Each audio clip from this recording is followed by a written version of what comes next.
Hey, yo, welcome to my show. This is Prince I Am for Five Quarters Sport. Now, we talking about Afcon 2023, and we are reviewing in reaction to the games that happened today, January 16, 2024. We had three games that were in slate. The first game was Burkina Faso versus Mauritania. The game was very tactical. Mauritania sat back, challenged Burkina Faso to break them down, and they also had an element of surprise in attacking Burkina. First half, as expected, the score was 0-0. Second half came Bertrand Traoré, the captain for Burkina. He's more of a direct player, so him coming in, being more direct, encourage the rest of the team to do the same thing. But still, Mauritania was resolute in their defending. They were very organized, very disciplined, and it took a late penalty won by Isai Kabori of Luton Town to get Bertrand Traoré to score a penalty, and Burkina won 1-0. What do I think about this? One, you should not be surprised by Mauritania's discipline and resolute defending. If you recall, the coach of Mauritania is Abdul, the same coach that was coaching Comoros last Afcon. If you remember, Comoros beat Ghana and went to the quarterfinals last Afcon 2021. Abdul. And that's actually an amazing fit to go from a small African nation to a big African nation to coach them, and he's bringing the same. They needed Bertrand Traoré to come in, and you can tell the rust because he does not play for Aston Villa, honestly.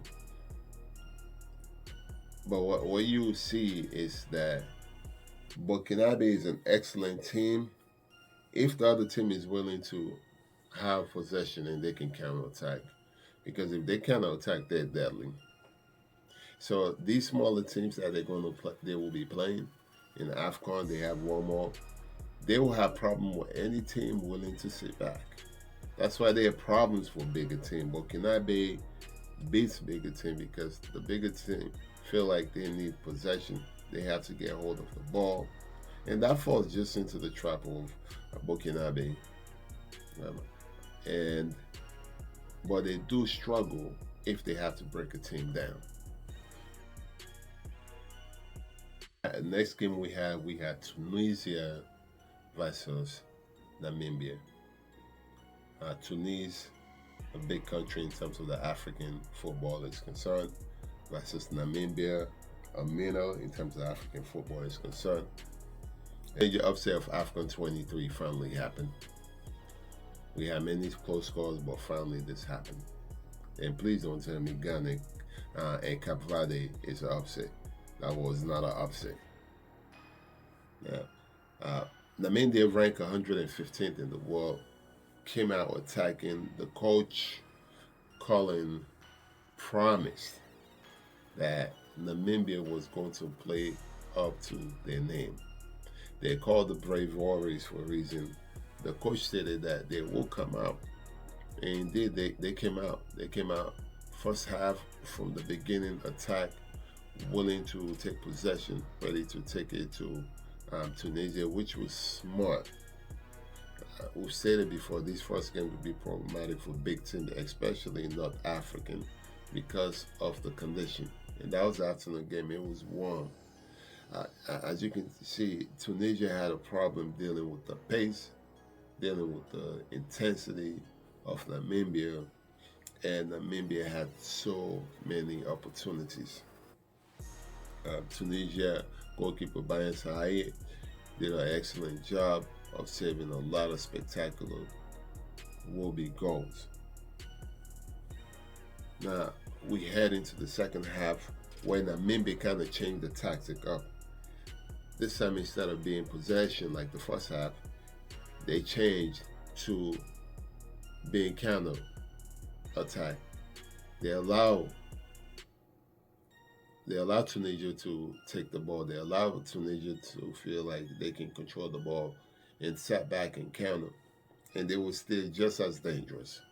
This game was really based all on Namibia setting the tone. And in the end,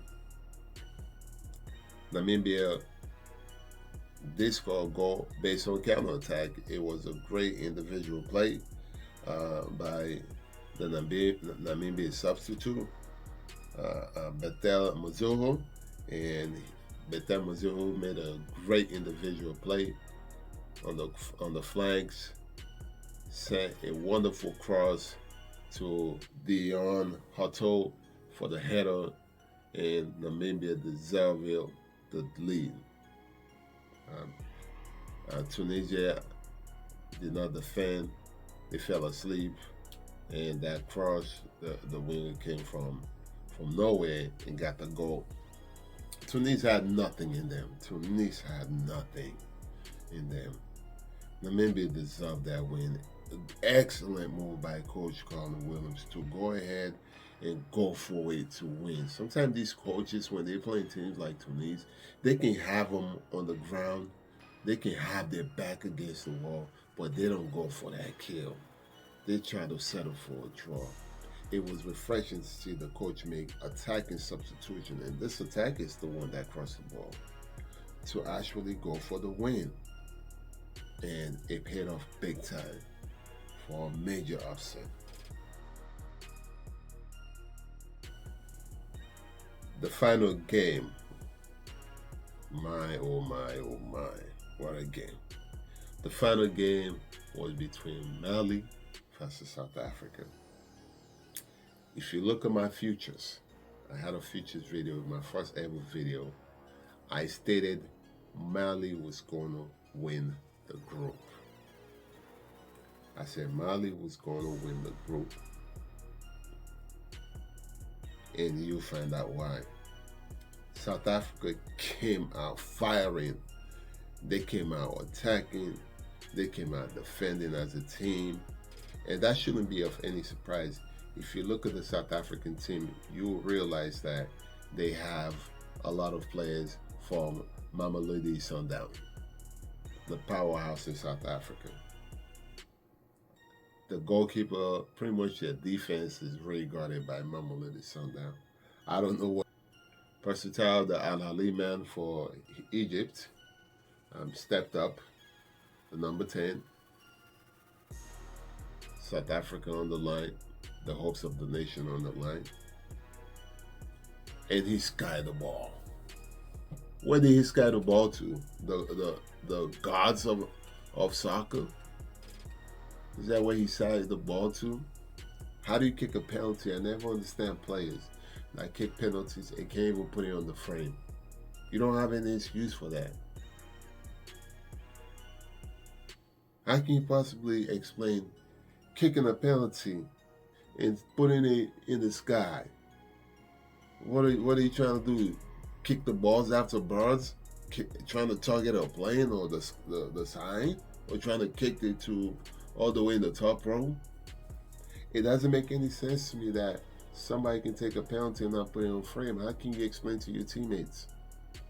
If they had scored and had Mali one down, I still won't say they will beat Mali. But they sure have one good chance, one hell of a chance to at least draw. And Pasita was the leading wasteful man. He wasted so many opportunities.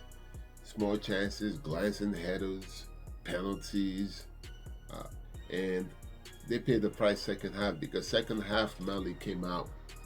Mali adjusted to them and said, you know what? We are the big dogs of this group. Let's show you guys we are Mali. Mali has a great young core. And if you notice, the goal was scored after they took out Yves Bissouma, the mercurial player from Tottenham. Right after they took Bissouma, Mali scored.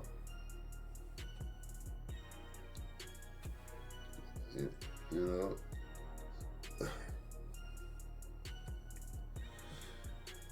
the way the play went in 59 minutes, it was a foul in the box. The free kick was kicked, hit the goalpost, bounced out, and the first two people to react, the first two players to react were Malian players. And Hamari Traore was forced to react and he scored in. Amari Traore was forced to react and he scored the goal, tapped it in. And also, in the 65 minute, there was a great link-up play with a pass through for the second goal. Lassine Sinayoko scored for Mali. He showed great strength in holding back the defender from challenging for that ball and slotted through for a goal, 2-0. The only other opportunity South Africa had second half was a long shot that hit the post, and that was about it. Second half, South Africa missed their opportunities in the first half. That's why you want to take your opportunity when it matters. Find out, what do we have to talk about Mali and South Africa game? Well, what we have to say is that South Africa is one score away from being a very good team.